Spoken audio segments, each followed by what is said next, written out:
आशीर्वाद लेना है तो ब्राह्मण को बुलाओ, वह श्रेष्ठ है। गालियाँ देना है तो ब्राह्मण को बुलाओ, गालियाँ देना है तो ब्राह्मण को दो, सज्जन है बोलेगा नहीं। भीख देना है तो ब्राह्मण को दे दो, वह ज़्यादा पुण्य होगा। जमीन कब्जाना है तो ब्राह्मण का कब्जा लो, वह कमज़ोर है। हत्या करवाना है तो ब्राह्मण सर्प शूटर चाहिए माइंडेड होते हैं। इनकाउंटर करवाना है तो ब्राह्मण अधिकारी बोल्ड होते हैं। मुकदमा लड़ना है तो सबसे महंगा वकील ब्राह्मण चाहिए, वह मुकदमा जीत जाएंगे। इलाज कराना है तो सर्वश्रेष्ठ डॉक्टर ब्राह्मण चाहिए, वह आखिरी समय में भी मौत को जिंदगी में बदल देंगे। सरकार गिराना है तो ब्राह्मण को बुलाओ, काम हो जाएगा। प्रदेश चलाना है तो मुझे ब्राह्मण प्रमुख सचिव चाहिए, वह विश्वसनीय व योग्य है। देश चलाना है तो कानून बदल दो, लेकिन हमें पर्सनल सचिव ब्राह्मण मिश्रा तिवारी आदि चाहिए, वह अकेले सब देख लेंगे।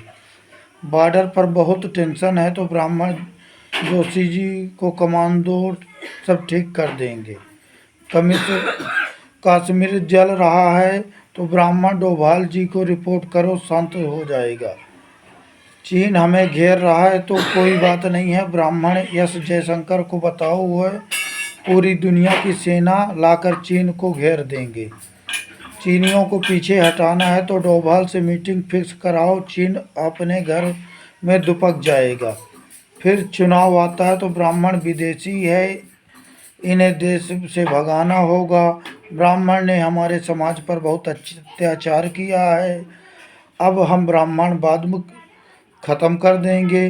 फिर चुनाव बीत जाता है तो सरकार चाहे कांग्रेस, भाजपा, बहुजन, बीएसपी, सपा जो भी बने, प्रशासन ब्राह्मण के ही हाथ में रहेगा। इसलिए नहीं कि वो ब्राह्मण है, परंतु इसलिए कि वह योग्य, विश्वास पात्र और धरती माँ से प्रेम करने वाले, धर्म सर्वोपरि, साथ राष्ट्रहित के लिए अपने व्यक्तिगत हित की बलिदान देने वाला है।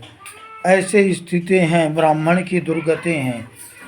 मैं कहता हूँ कि जब ब्राह्मण से आप ब्राह्मण को ब्राह्मणत्व तो मानते हैं तो फिर ब्राह्मण से ही सम्मान भी ब्राह्मण का करना सीखे।